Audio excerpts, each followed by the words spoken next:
వచ్చే పార్లమెంట్ ఎన్నికల్లో కలిసి పోటీ చేయాలని బీఆర్ఎస్ బీఎస్పీ నిర్ణయించాయి.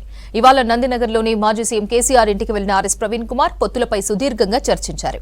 లౌకిక పార్టీలు కలిసి పోటీ చేయడం ఎంతో ముఖ్యమన్నారు ఇద్దరు నేతలు. సీట్ల పంపకాలు, ఎవరెవరు ఎక్కడి నుంచి పోటీ అనే దానిపై 1-2 రోజుల్లో విధి విధానాలు ఖరారు చేస్తామని ప్రకటించారు.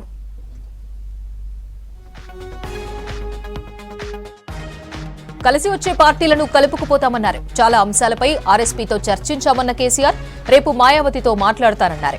సీట్ల షేరింగ్ పై త్వరలో నిర్ణయం ప్రకటిస్తామన్నారు కేసీఆర్. కాంగ్రెస్ బీజేపీతో రాజ్యాంగానికి ముప్పు ఉందన్నారు ఆర్ఎస్ ప్రవీణ్ కుమార్. లౌకిక పార్టీల ఐక్యత ఎంతో ముఖ్యమని చెప్పారు. బీఆర్ఎస్ తో కలిసి పార్లమెంట్ ఎన్నికల్లో ముందుకెళ్తామని చెప్పారు. మాయావతి అనుమతితోనే కేసీఆర్ ను కలిశామని చెప్పారు ఆర్ఎస్ ప్రవీణ్. 2 పార్టీల పొత్తు తెలంగాణను పూర్తిగా మారుస్తుందన్నారు. వచ్చే పార్లమెంట్ ఎన్నికలలో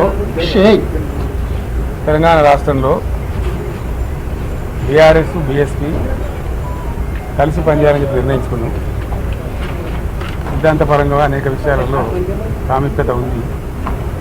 మేము అమలు చేసినటువంటి దళిత బంధు కానీ, దళిత సంక్షేమానికి ఇచ్చినటువంటిది కానీ, రెసిడెన్షియల్ పాఠశాలలు కానీ, ఇంకా చాలా విషయాలలో బలహీనల గురించి, వికసించిన గురించి పనిచేసే చరిత్ర ఉంది. కాబట్టి దాన్ని అనుసరించుకొని ఒక ప్రతిపాదన వస్తే ఇద్దరం కలిసి చర్చించడం ప్రవీణ్ గారు వారు హైకమాండ్ కూడా మాట్లాడింది.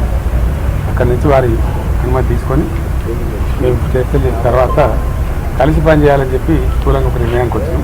పని చేస్తాం కూడా. మిగతా విషయాలు మీకు కావాల్సిన లెక్కలన్నీ రేపు వెళ్ళి రేపు అనుకుంటాం లేదు. ఈరోజు స్థూలంగా ఇది అయిపోయింది. బేసికలీ ఇన్ ప్రిన్సిపల్ ఇది అయింది. తప్పకుండా కొన్ని సీట్లు వాళ్ళు పోటీ చేయాల్సిందే, కొన్ని సీట్లు మేము పోటీ చేయాల్సింది. ఒకసారి అలయన్స్ అనుకున్న తర్వాత గౌరవప్రదంగా ఉంటుంది కదా.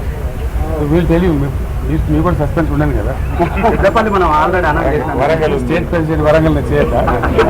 ఇక్కడేం చేయొచ్చు, దానికే ఉంటుంది. జనరల్ సీట్ కూడా చేయొచ్చు, జనరల్ సీట్ కూడా చేయొచ్చు. మాయావతి గారు మాట్లాడారు.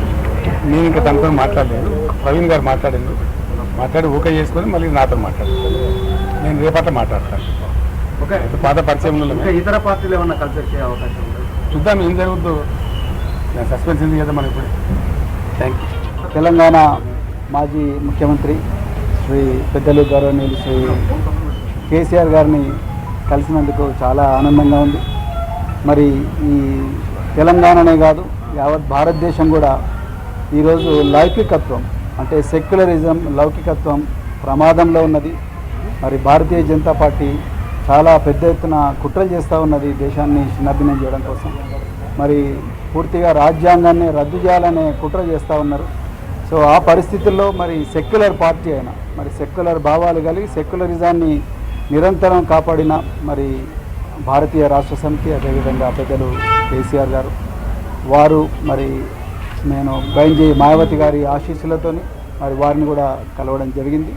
సో ఈ తెలంగాణలో ఈ రాజ్యాంగానికి ప్రమాదం ఏదైతుందో, లౌకికత్వానికి ఏదైతే ప్రమాదం ఉందో, ఈ బీజేపీ నుంచి తర్వాత మరి ఈ మధ్యనే కాంగ్రెస్ కూడా మరి బీజేపీ లాగానే మారుతూ ఉన్నది. ఈ 2 పార్టీల నుంచి ముప్పు నుండి మరి తెలంగాణను కాపాడడం కోసం మరి మేము అంటే బహుజన్ సమాజ్ పార్టీ మరి భారతీయ రాష్ట్ర సమితితో కలిపి మరి పార్లమెంట్ ఎలక్షన్లలో కలిసి పనిచేయాలని ఇప్పుడే మరి పెద్దలు గౌరవనీయులు కేసీఆర్ గారి దగ్గర మరి మాట్లాడడం జరిగింది. మరి తప్పకుండా మరి ఇంతకుముందు మీరు అన్నట్టుగా సీట్ల సర్దుబాటు విషయం ఏదైతే ఉందో, ఈ షీట్ షేరింగ్ విషయం అయితే మళ్ళీ మేము మా అధిష్టానానికి నివేదిస్తాం. అదేవిధంగా మరి మన మాజీ ముఖ్యమంత్రి గారు తప్పకుండా బైంజీ గారితో కూడా మాట్లాడతారు. సో దాని తర్వాత మరి ఇరు పార్టీలు ఒక నిర్ణయానికి వచ్చి తర్వాత తప్పకుండా మీకు ఒక గుడ్ న్యూస్ ఇస్తాం. బట్ తప్పకుండా తెలంగాణలో ఈ స్నేహం అనేది తప్పకుండా తెలంగాణ ప్రజల జీవితాలను మారుస్తుంది. తెలంగాణ ప్రజల విలువలను ఏదైతే గంగా జమున తహజీబ్ అని అంటున్నామో ఆ విలువలను, ఆ సంస్కృతిని తప్పకుండా కాపాడుతుంది. బహుజన వర్గాలందరి జీవితాలు బాగుపడతాయి. ఇలా నిరుద్యోగులు సంతోషంగా లేరు. సో పట్టుమని 4 నెలలు కాలేదు, ఇప్పటికీ మళ్ళీ నిరుద్యోగులు రోడ్ల మీదకి వచ్చే పరిస్థితి. అదేవిధంగా పెద్ద ఎత్తున ఈ లౌకికత్వానికి తూట్లు పొడిచే సంస్కృతి అనేది మరి తెలంగాణలో వస్తూ ఉన్నది. అందుకొరకే ఈ స్నేహం అనేది, ఈ ఐకమత్యం అనేది రాబోయే రోజుల్లో తెలంగాణ సమాజాన్ని చాలా గొప్పగా మార్చబోతున్నది. సో చాలా ఆనందంగా ఉంది అలా మరి ఈ విషయం మీతో మాట్లాడుతున్నందుకు. తప్పకుండా తెలంగాణ ప్రజలు దీన్ని ఆస్వాదిస్తారు, ఆశీర్వదిస్తారని చెప్పేసి నేను కోరుకుంటున్నాను. కేసీఆర్ గారు మరి ఈ సమయం మాకు ఇచ్చినందుకు మరొకసారి ధన్యవాదాలు.